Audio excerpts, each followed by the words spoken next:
again, I'm taking a little break from our typical study um, until I run out of something to say about the Sukkot's holiday.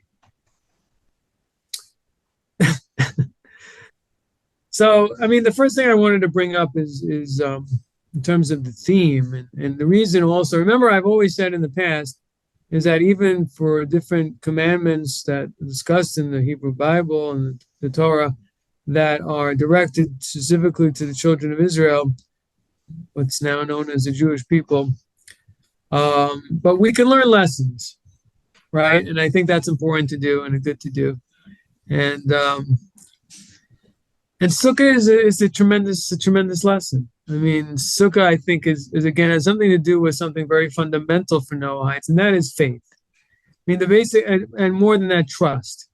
I mean, the basic idea of Sukkah, it says that the Sukkah represents the clouds of glory, and this is the traditional, um, you know, the view of the midrash of our sages of the Mishnah and Talmud I mean, there's actually two opinions. One opinion in the Talmud, in Talmud Sukkah, is that it's the cloud represents the clouds of glory. The other opinion is it's literally were similarly um, constructed booths that the children of Israel constructed in the desert. So those are the two opinions.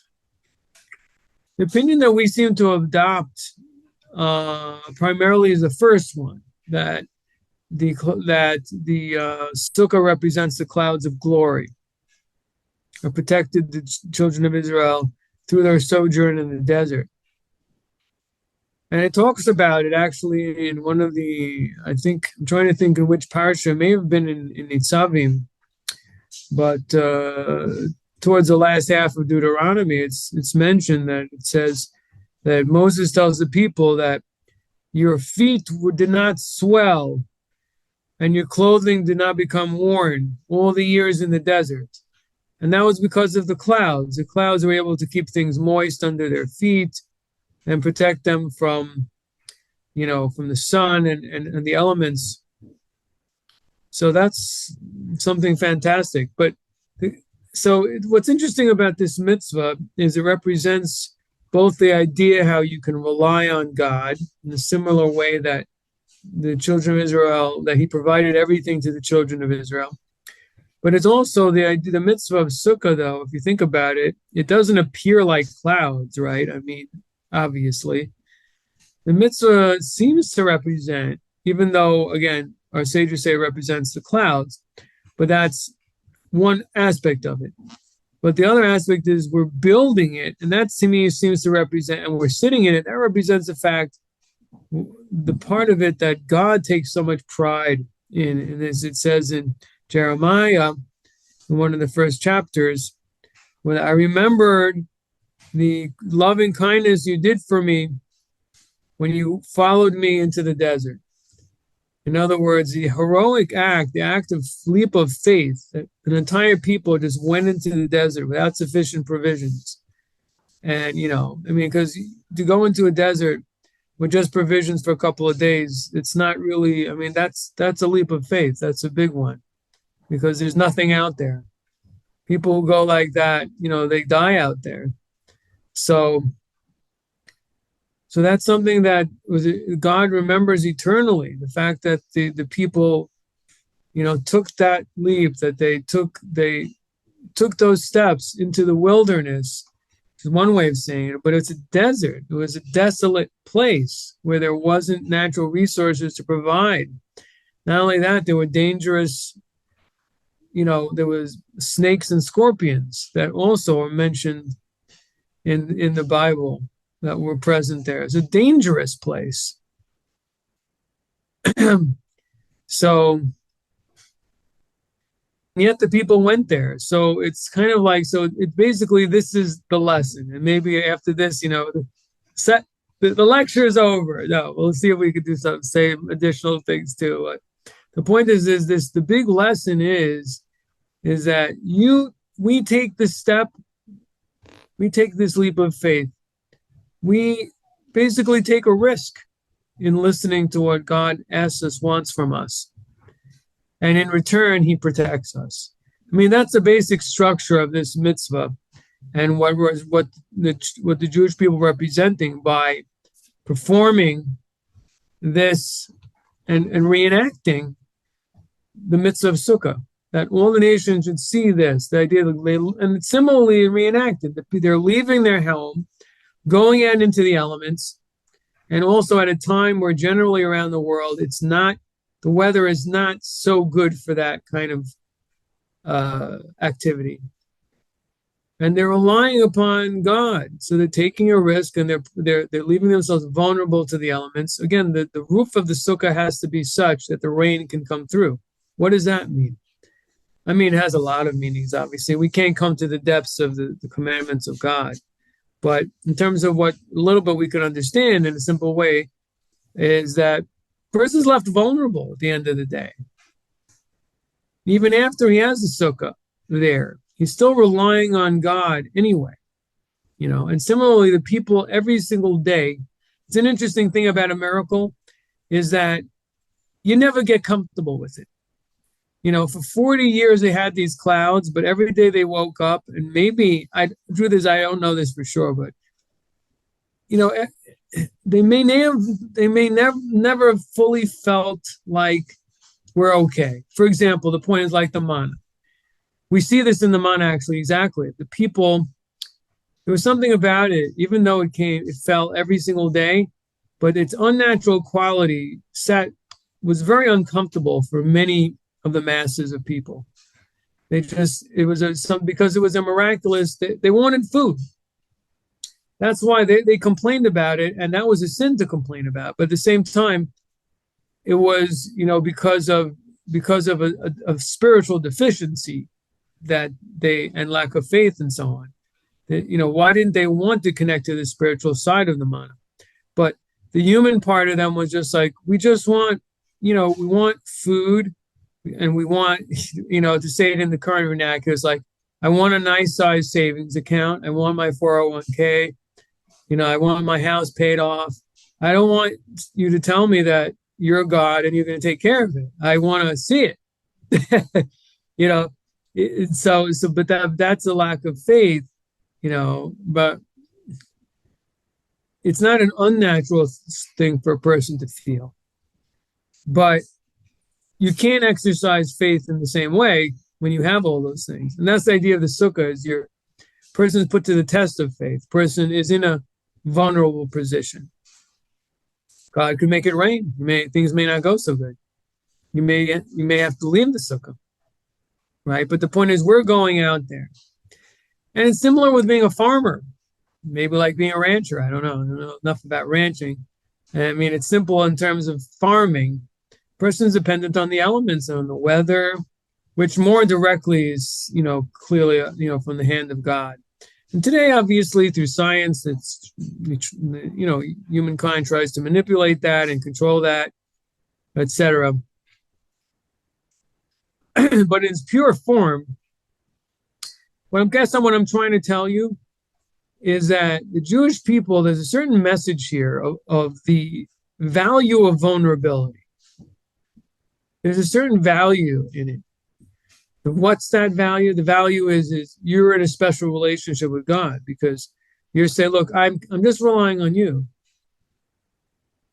I don't have other things.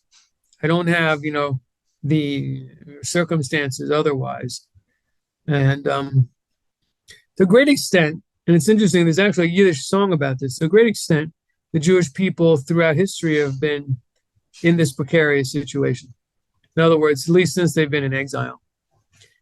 Maybe you could argue even before, but certainly since they've been in exile, they've been basically in a sukkah. And there's a Yiddish song that says basically the same thing, that the Jewish people are like a sukkah in a stormy rain, and the roof is shaking and the roof is fluttering and the walls are shaking, and it's just been so long in the exile. When is it going to come to an end? It's a little bit of a sad song, but I think the point is clear that the children of Israel in the exile are vulnerable.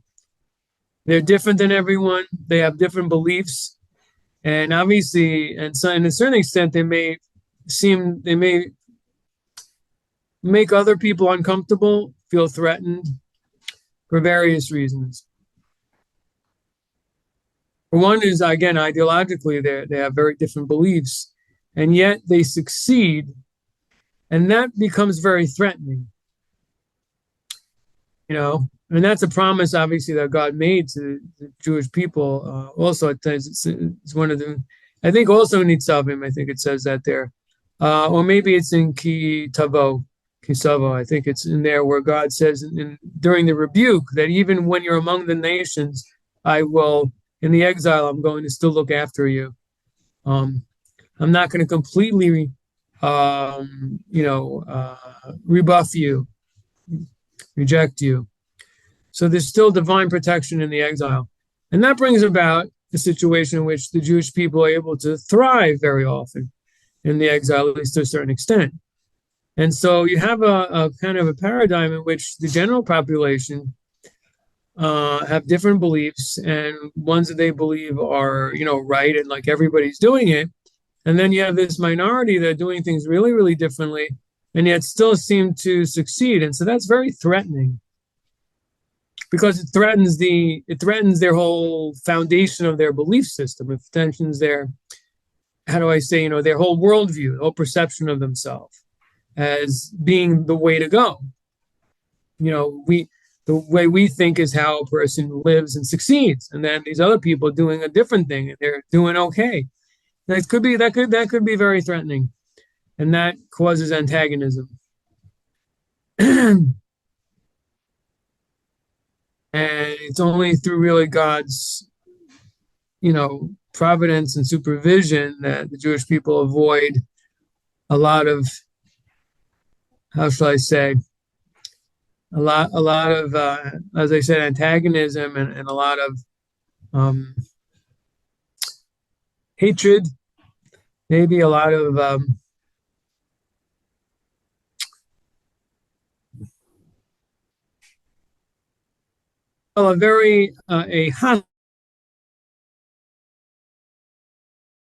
hostile. Hello? All right, there I am again.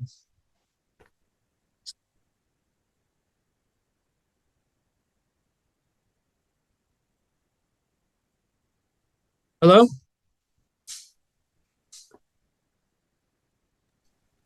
Yes, we can hear you.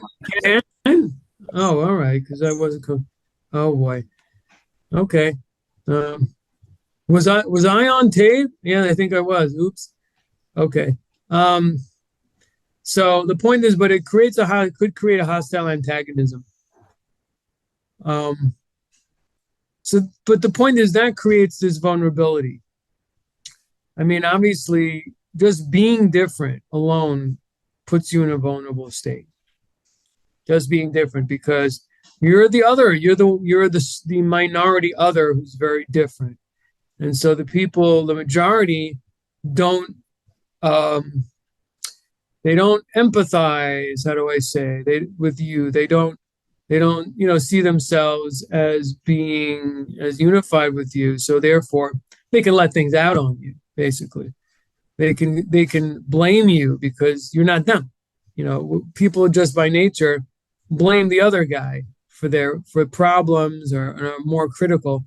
When you look at yourself in the mirror, you don't see anything wrong. And similarly, a nation itself, if they have this frustration, so there's this very immature and wrong, an immoral tendency, but it's there to blame the other one, not yourself, not themselves.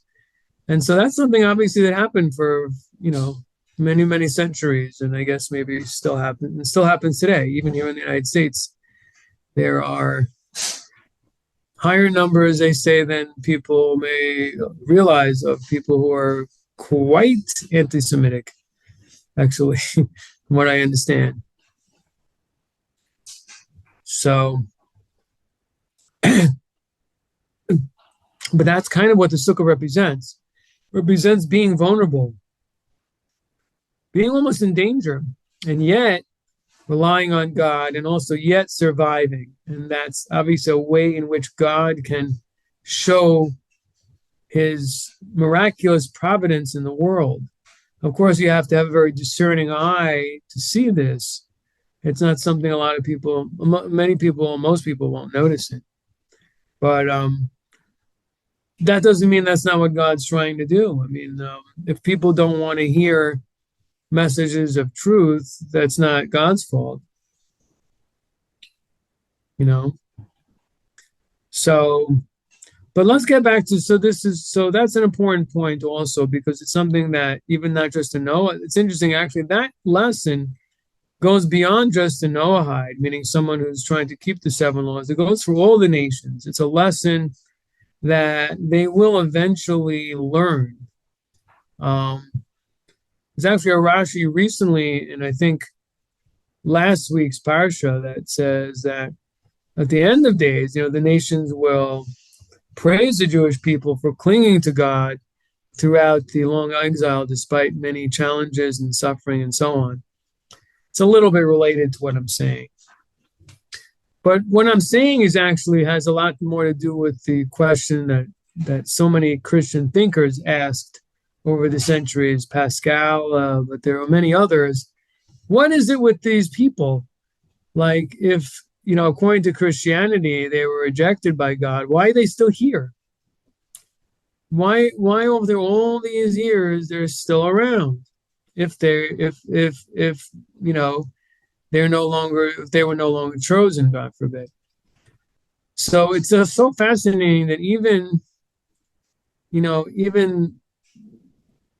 Christians had this dilemma, and they did pick up on it, that there's something something miraculous is going on here, something special.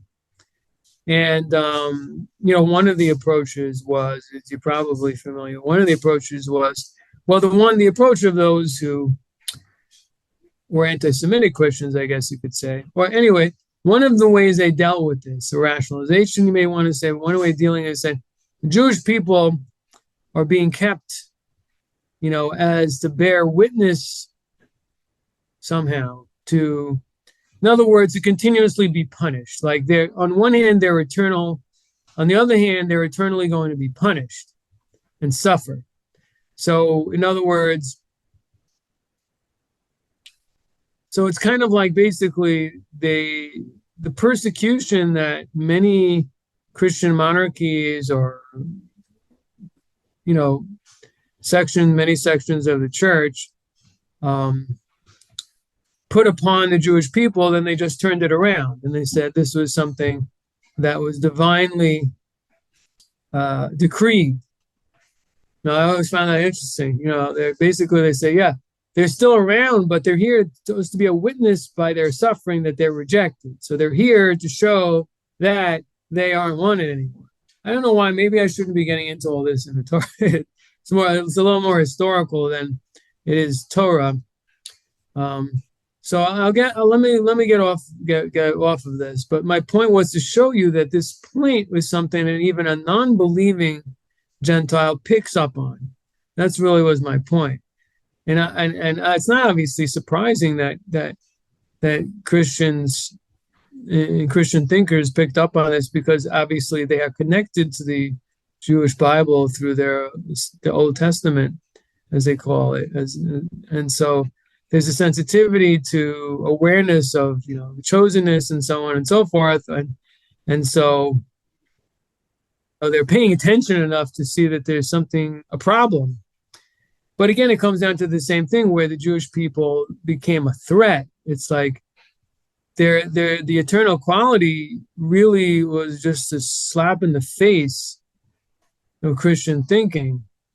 And yet there's still, in other words, if like the two statues of the victorious Christendom that's found in one of the churches in France and the defeated Judaism, if that's correct, so why are they still here? Why can't we get rid of them? Why doesn't that belief system disappear? Why is it still around? They're such a stiff-necked people, right? stiff-necked in a good way. So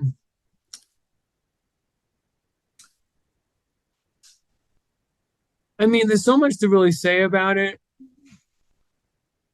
Getting off on a tangent, but the truth is there's a tremendous amount really of profound things in Jewish history and in Jewish, even with, the relationship between Christian Jews and Christian Judaism or the Jewish people in exile and Christendom particularly is, I think there's a lot to learn there, lot to examine there.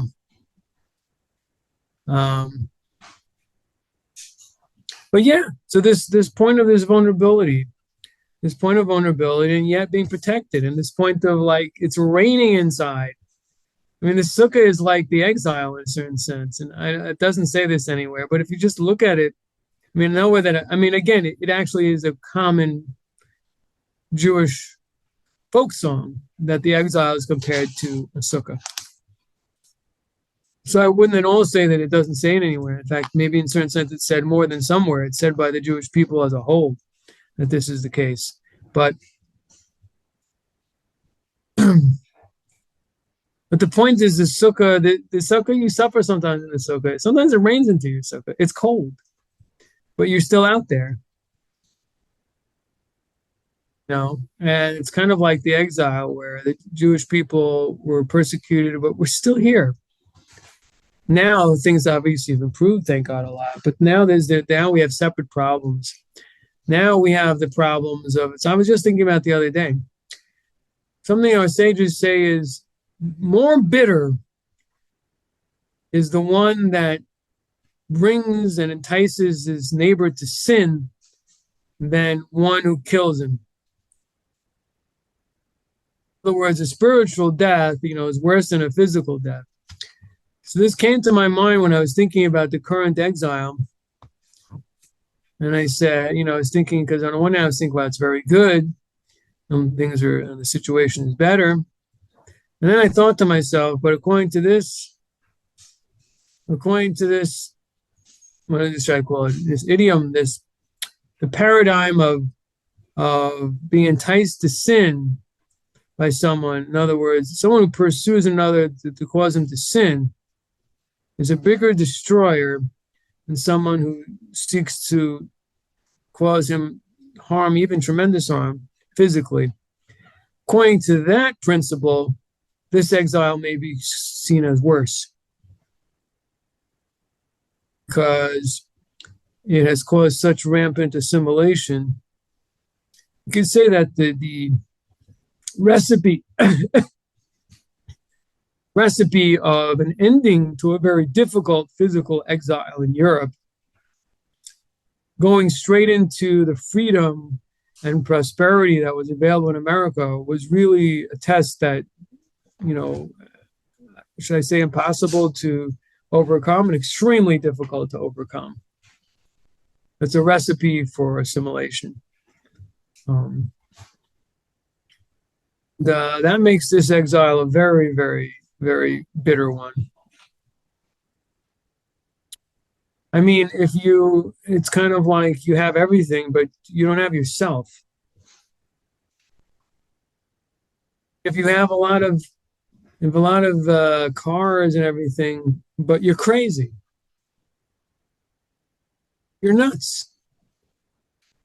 It's a very sad existence to be someone who has a psychosis that they think they're someone else, even though they have everything.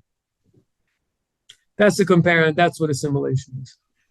Assimilation is somebody who behaves like somebody else, who doesn't know their own identity. They have everything, but they don't have themselves, though. So in essence, they're unaware. They're living, they're living in a dream. It's a little bit like that movie. What was that many years ago? About a man who was living in a television show he thought was real. What was the name of that? I forgot the name of that. The Truman Show. That's it. The Truman Show. Right. He was living in a world that was not real. I mean, I don't think you can really, the truth is, I think they underemphasize. I mean, I think you can almost have a nervous breakdown when you find out that your whole life was a fake. I think you could have a breakdown. I don't think that happens in the show. I think he runs away. I don't remember. It was a long time ago. But I mean, it's a very interesting theme. It's an interesting idea for a discussion for sure. But yeah. So I mean, if the thing is, and I think we all have to really. This is something we all need to take to heart, too. Is like, because I think we all, everyone to their own extent makes this mistake. Like, having things is something, but it's not living. First, we have to live. I think it's a little bit of an American psychosis to think living is having things, but living is not having things. Sometimes not having things is living. That's also maybe something Americans know a little bit about, the idea of freedom, the plains, right? The West. Just riding out on that horse, that's it. Sleeping on the ground, with your little fire and your little pot of coffee, nothing else. Don't need anything else. You're good. Sometimes I think I actually like, you kind of not jealous, but it sounds like there's a point there though. Like you're not tied down by a lot of superfluous things, and not only that, you feel like you can live off the land by yourself. You're not dependent on so many things. I mean, obviously, I don't think human beings have ever really not been codependent, not for, even the cowboy is codependent on certain things, or even a settler. I mean, went to the general store, and went and got supplies and had to go into town and things like that. But obviously people were a lot more self-sufficient. Something that's some people nowadays talk about how little we know how to really take care of ourselves. But okay, consciousness here.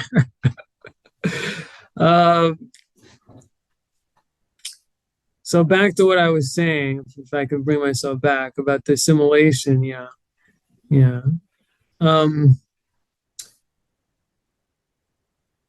Yes, again, the point is, how that just brings out the point more of how precarious and how dangerous it is in the exile, like how complicated it is for the Jewish people in exile, and even now with the land of Israel, and that's another interesting thing.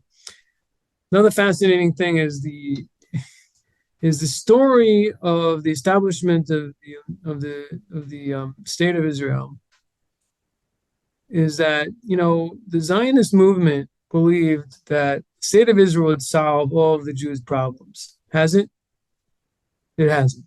It hasn't solved any. Actually, it hasn't. Well, a little bit, but it hasn't really solved any of them.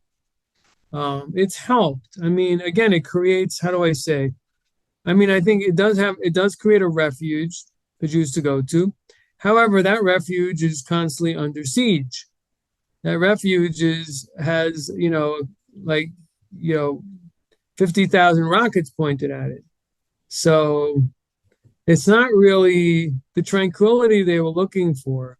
Particularly, one of the Zionist views, and it's not spoken much about now, was that they believed, and this is also a bit based, I think, on Christian rationalization, because there was an opinion that, if we just take the Jew out of the ghetto, then we could all get along with him. If he just wouldn't act like that, we wouldn't treat him, we wouldn't persecute him if he just would behave like the rest of us. So what happened? So the Zionists agreed with them, and they said, look, we need to be a people like all peoples. We need to have our own country. We need to be productive in terms of the sciences, in terms of trades, not just sit in the yeshiva.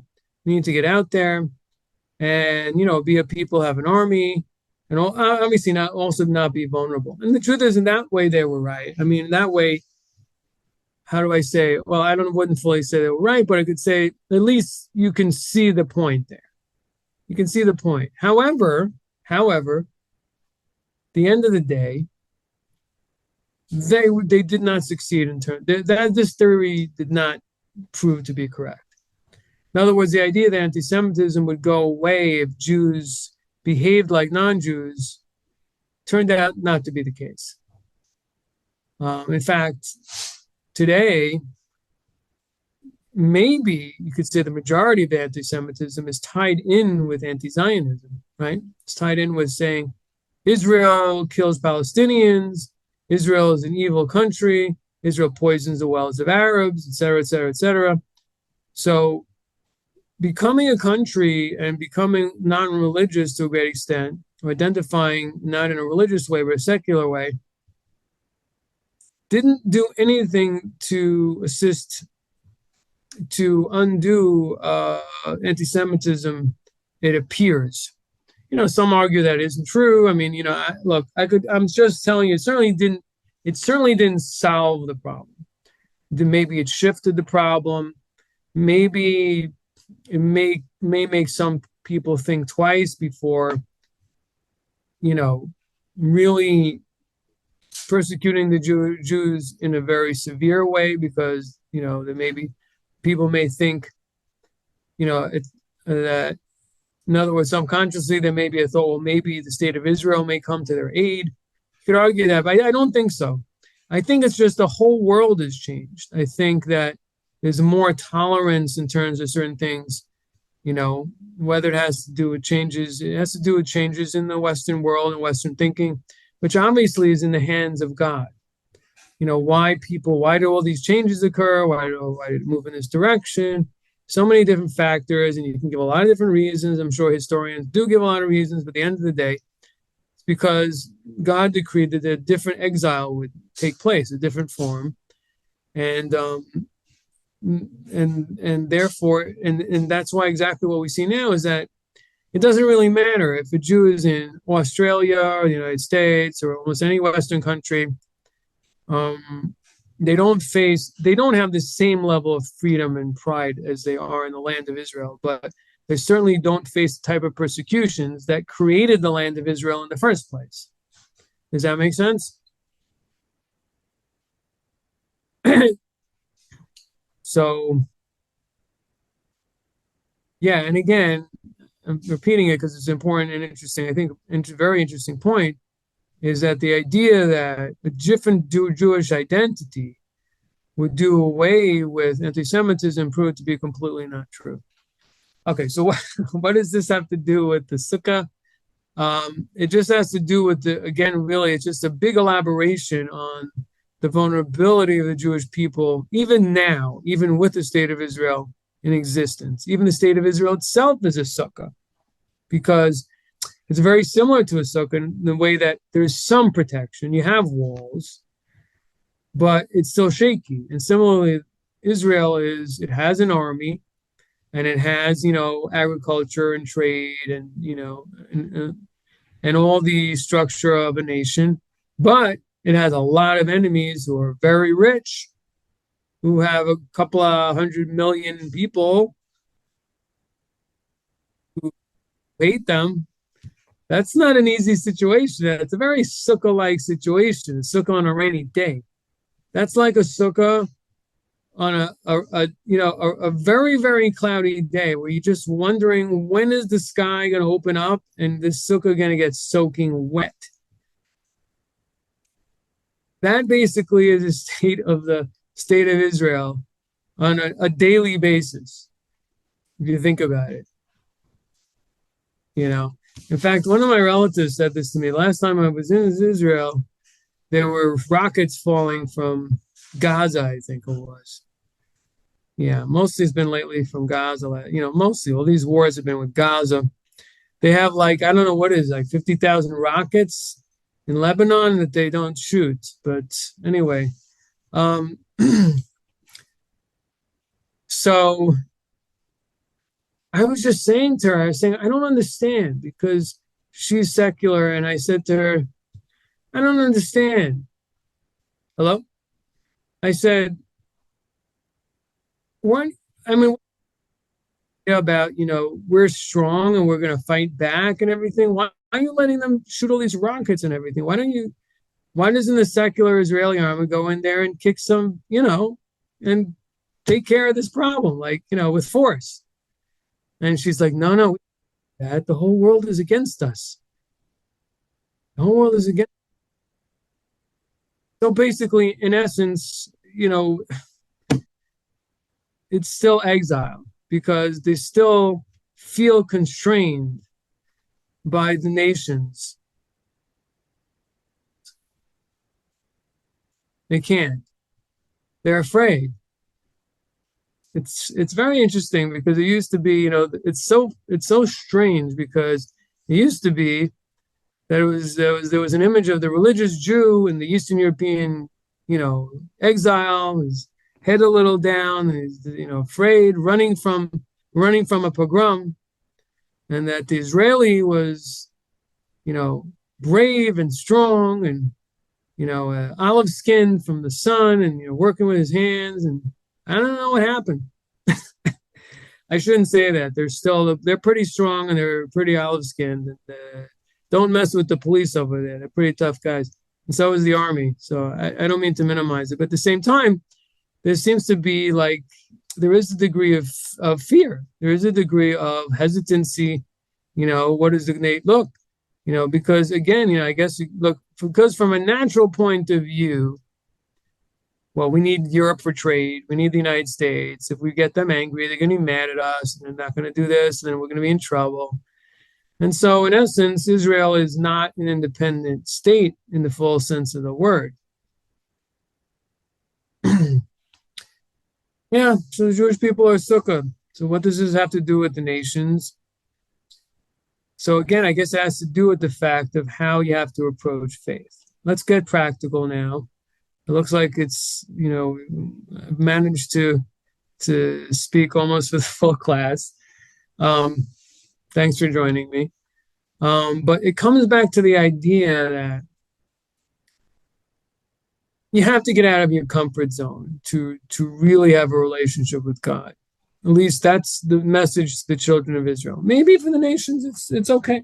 Maybe it's enough, But I think the message, though, is that the Jewish form of faith is going out into the Sukkot. The Jewish form of faith is that you don't sit in your comfort zone, and you go into a situation in which you're non-conforming. You go into a situation where God tells you to, at least, where there are risks involved, and you follow, you stay loyal to God's commands there. You follow God's voice in that place. And so, again, actually, some of your community has done just that. As I think we've spoken in the past about Rod's experience, and maybe Sandy's to some, maybe both of you as well. I don't really should find out more details about some of the history of NETIV. But there certainly is an element. But in general, I certainly know there's certainly an element of that for B'nai Noach who leave the comfort of their communities or their families or religious churches or what have you, and there's definitely a form of going out into the desert. It's exactly what that is. But I guess the question is, what's the next level? As I spoke about in our last meeting, is not to be satisfied. I would hope that it's not that we've come this far, not to be satisfied with just keeping the baseline Noahide and that's it.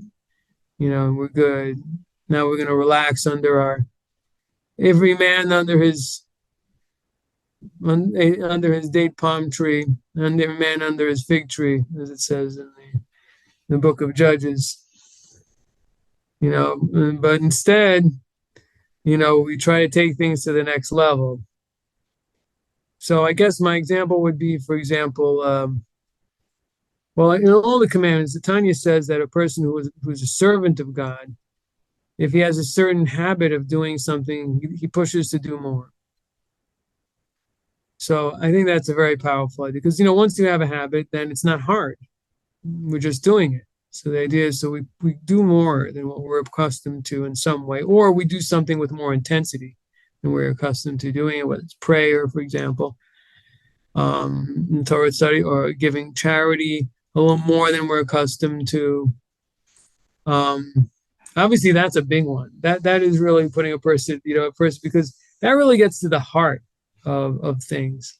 Is charity, because particularly in the United States, but all over, like, money is where you feel like your stability is really there. That's your house in a deeper that, it's like that's your stability, right?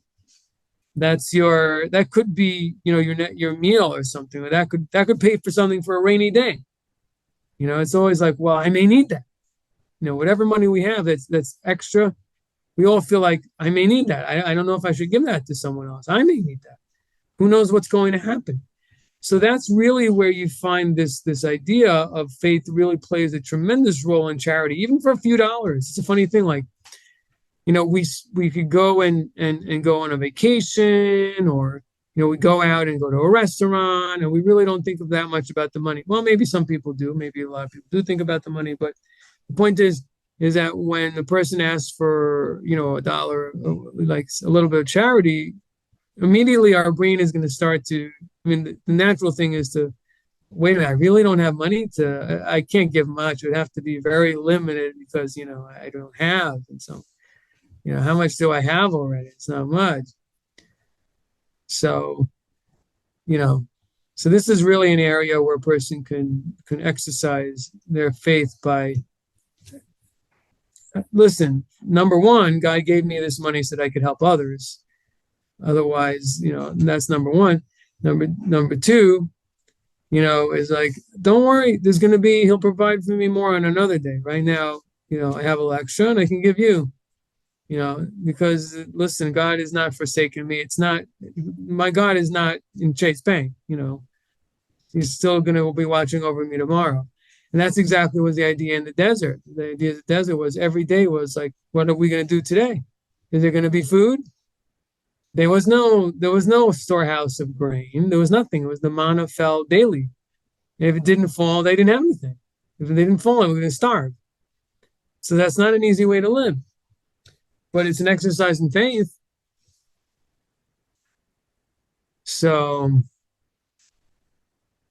another beautiful thing about the sukkah is the idea that you should see the stars, right? So the point is, you're in the sukkah and you're doing human things there. You're eating there, drinking there, but you look up to the heavens. So in other words, you're connected to a higher place, right? Again, that's a paradigm of maybe the Jewish form of service. It's a higher form, but a non-Jew can also attempt to do things for the sake of heaven. But it's really, it falls upon the Jewish people to do this. In other words, as a betrothed of God, really the way Jews should be behaving, or in a perfect sense, is that his whole life, that's really the idea of having the Jewish code of law, is everything is focused towards God. Even his eating is also focused toward God. There isn't any area of life that's outside. He never takes a break. There's no break. And really, he doesn't want one. But that's why everything is done in the sukkah, and you can see the heavens. So the idea is that there is a bridge between heaven and earth. And when the person's busy with mundane things, but his mind is aloft, at least he's still connected to the spiritual. He's thinking about God, even when he's eating. That's a high level, but, our nation is a nation of the righteous. In other words, that's in its pristine form, in its proper form, this is the service of the righteous, the tzaddikim, where they eat in a way that is pristine, where that's almost, that itself is a mitzvah. They're only eating what they need. They're only eating for the sake of heaven. They're only eating they're eating more to make the blessing than they're eating for the food. Obviously, that's a very high level, but we can learn a little bit from it. We can learn something to try to do things for the sake of heaven, to try to, even in our mundane things. And I think particularly to the nations, is the idea that you occupy yourselves, with improving the world, working the field, building things in order to make a more civilized world. So in order that, we can be more connected to God in that way. At least, at the very least, just through that, the idea that, okay, we're here doing physical things so that we should be more civilized and more moral in the way that God wants, right? So, so it's really, there's certainly a big lesson for the nations from that idea. We're doing physical things, but the roof is open. We see heaven, so that we could say it this way, in a simple form, to us simple people, the fear of heaven should be upon us, even when we're doing regular things, right? Or at least we should try to gear things towards a godly purpose, even when we're doing more mundane things. At the very least, we should be focused towards, improving the society, helping our fellow man, in which we know that creating a civilization that, we're reaching out to others. In other words, for example, a person has a business, right? A person has an industry, a person's a scientist. Are they doing it to make money, or are they thinking about a contribution to mankind, in a way of helping other human beings? If they're doing it to help others, and again, then taking that to the other step, is that this is something God wants. Just like with Noah, when he created the plowing tools, he invented those. That was a very positive, praiseworthy thing. And that's something that God wants, that we should make the world a more civilized and peaceful place. So we can be thinking about that as we're doing those mundane things. So those are a couple of lessons of the Sukkah. And I guess the point is also is that being in a vulnerable place is not a proof of somebody, God not being with the person. It may be an opportunity to be more with God than in a more protected situation, which is what is symbolized, part of the symbolism of the Sukkah. You want to be with me? Go out. Go out into the Sukkah to be with me. So, but interestingly enough, after we have an experience of that of a week, and we added on an extra day, to the rabbis add on an extra day. So then, once we have that experience, we can go back in the house, which is also another lesson. Like Abraham, is that even when you're in the physical, but you should feel like you're a wanderer and a stranger. In other words, a feeling of the Sukkah remains with you as you go back. You go back into the house, but after the repentance of Yom Kippur, and going out into the Sukkah to get away and to distance persons from the mundane living in the home, and to, then once you have that realization of what it all means, then you can go back into the house. So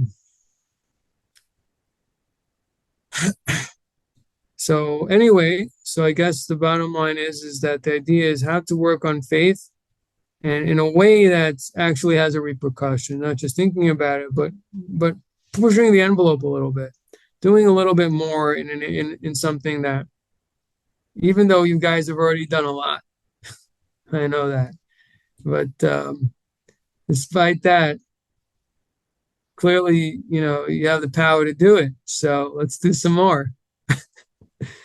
Let's do some more. What else can we do? And obviously, one of the biggest things is how can we influence other people? I mean, really,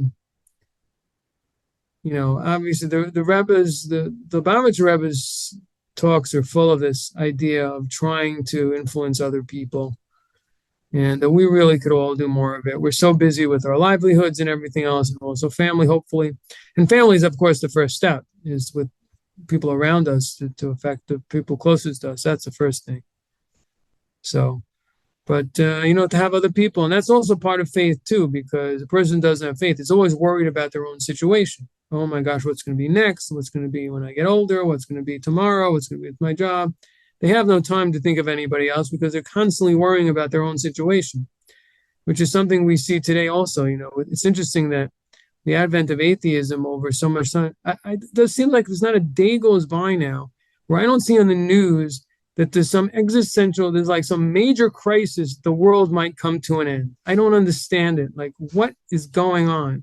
But there isn't a day that goes by that there's not some news about, oh my gosh, the scientists say that, this may be the end, this may be the end. It's crazy.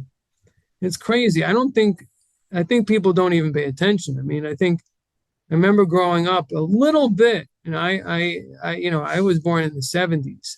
So it was still a little bit then of the Cold War, a little bit of fear of nuclear, mutually, ensured destruction. There was a little bit still of fear of sometime there could, God forbid, be a nuclear attack or something, with the Soviet Union. But generally, other than that, there was nothing. There's nobody worried about anything. And even that was like, and then Reagan and that faded and there was nothing. And now it's like, it's not a day goes by that it's not doomsday. I don't know. But that's, I guess, what happens if, you don't have any belief, like if you don't believe in God, that there's someone driving this bus. There's someone driving the bus here. It's not like we're not just drifting off a cliff. But if you think that we're just drifting, then obviously, oh my gosh, who knows what's going to happen next? The whole North Pole is melting, and that's it. We're going to be washed away, and I don't know, some other things. All right. Anyway, I am not going to steal away any more of your time. I want to wish you a wonderful evening, and God willing, next week, I guess we'll meet you again. It's going to be a very busy week, a holiday week. So, Sandy, maybe be in touch with me. Be in touch on Wednesday, if you don't mind. Okay. Remind me. Okay. Because it's just going to be I'm be working. It's the holidays. There's a lot of things going on. Okay. All right. I hope you enjoyed the class. I hope it taught you something or a different approach that you haven't heard. And looking forward to seeing you again. Thank you very much for joining me during this late hour and late day in the week.